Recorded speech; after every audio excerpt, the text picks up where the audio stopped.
Bonjour, salam alaikum. Je vais aujourd'hui parler d'un transistor qui s'appelle IGBT. Le transistor IGBT, c'est un transistor bipolaire à grille isolée. C'est un transistor qui est toujours utilisé en électronique de puissance. Il se comporte comme le transistor à effet de champ. À effet de champ, ça veut dire qu'il est facile à utiliser. Et il a aussi une autre caractéristique, c'est qu'il a moins de pertes. Et on peut l'utiliser dans les machines à vitesse variable, comme par exemple dans les variateurs de fréquence pour conduire des moteurs d'ascenseur, aussi des moteurs des machines, différentes machines. Il est utilisé aussi dans l'automobile, dans les avions, l'aéronautique, partout.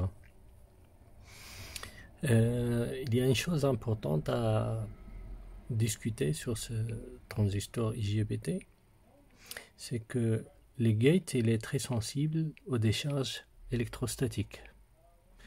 Et c'est pour cela que j'ai mis un connecteur ici entre le gate et l'émetteur, juste pour attirer l'attention de ne pas mettre le doigt dessus. Si on est chargé avec l'électrostatique, on risque de griller le gate.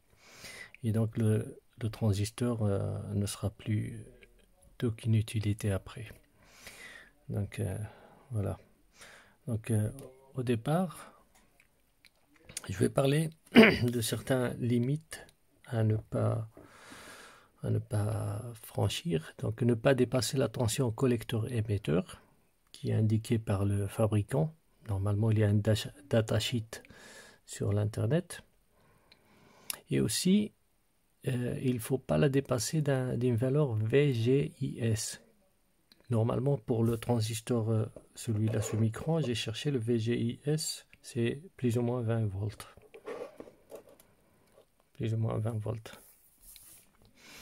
Et donc, il ne faut pas appliquer non plus une tension supérieure à 20 volts entre l'émetteur et le collecteur avec gate émetteur ouvert. Ça veut dire qu'il faut d'abord shunter ça et ensuite il faut appliquer la tension. Donc pour notre cas, donc j'ai mis deux transistors comme ça on voit ce qu'il y a ici, c'est là. Vous voyez, c'est 1, 2, 2, 3, 3, 6, 7, gate, c'est le numéro 6, émetteur. Et ici, émetteur de deuxième transistor et le gate de deuxième transistor qui commence ici et qui va jusque là.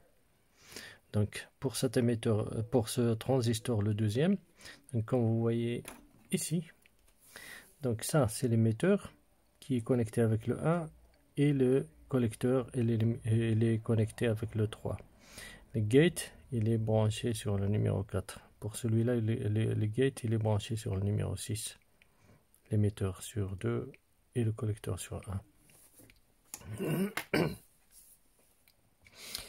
Donc pour tester le transistor, si on veut le tester avec un multimètre, je vais prendre celui-là par exemple. Alors, je vais prendre un multimètre qui a une bonne unité de mesure. Surtout, on le met sur diode. On va le mettre sur diode et on a deux pointeaux de mesure. On a le rouge et le noir. Donc le rouge, il va se mettre sur la tension, le ohm et ainsi de suite sur la diode. Le noir, il est sur le COM. On va bouger ça. Hop, voilà, il est sur diode. Il est sur diode. Donc on prend le rouge, on le met sur l'émetteur. Et le noir sur le collecteur. Et on doit avoir une petite valeur comme 0, quelque chose. 0,345. Mais si on inverse les couleurs, on va avoir OL, ça veut dire l'infini.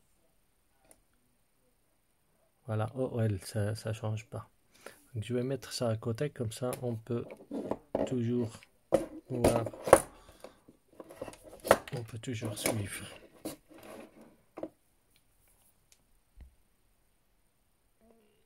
Voilà. Donc, comme ça, on a une valeur, et comme ça, on a OL, ça veut dire l'infini. Maintenant, si on a une valeur comme ça et la même chose comme ça, ou plus ou moins la même chose comme ça veut dire une valeur comme ça, une valeur comme ça veut dire qu'il est défectueux. Si on a OL comme ça et OL comme ça, il est défectueux aussi. Il y a une deuxième méthode pour travailler sur le transistor. On peut utiliser la méthode avec l'homme. On mesure la résistance. On met le rouge sur le gate qui est en numéro 6 pour notre premier transistor. Donc ici, gate, hop. Et on met le noir sur le collecteur. Le collecteur, il est ici. Vous voyez? Normalement, si on reste appuyé comme ça, on doit avoir OL. On fait la même chose. Le rouge avec le gate, le noir avec l'émetteur, on doit avoir toujours OL. Si on a des autres valeurs, c'est que le gate il est foutu. Il ne fonctionne plus. Donc ça, c'est pour les différentes mesures de transistors. Maintenant, on va regarder autre chose. On va essayer le transistor avec une tension. J'ai ici une batterie de 12 volts, une grosse batterie. J'ai un petit moteur qui fonctionne avec 12 volts. Et j'ai des pinces crocodiles que je vais connecter avec le transistor. Donc au début, je branche mon moteur avec ce fil rouge. Je vais reculer la caméra. Vous voyez, le moteur est branché sur le plus. L'autre bout, je vais le mettre sur le collecteur. Et le négatif de la batterie, je vais le mettre sur l'émetteur. Donc, comme on a dit ici, je vais laisser ça pour toujours. Donc ça, j'ai mis le plus ici, qui vient de la batterie via le moteur. Donc, plus, moteur, ici, collecteur, et le négatif directement vers l'émetteur. Ensuite, pour démarrer le moteur, on applique on donne à le gate, on donne une tension qui est positive parce que ça, c'est branché avec le positif. Vous voyez, voilà, elle démarre. Pour l'arrêter, on touche le négatif. Là, elle s'arrête. Et maintenant, on a pris comme référence une tension qui est inférieure à 12 volts parce qu'une bonne partie est consommée par le moteur. Donc, vous voyez la vitesse. Si je me mets sur 12 volts directement, et là, elle accélère trop. Donc, on a donné au gate une valeur de tension qui est assez élevée. On peut l'arrêter et on peut lui donner un potentiel positif un peu inférieur à celui-là. Donc il tourne moins vite. On peut arrêter. Démarrer, arrêter. Vous voyez ? Voilà. On peut même accélérer. Attention, il ne faut pas dépasser la tension limite du gate. Il ne faut pas la dépasser. Sinon, on grille le transistor.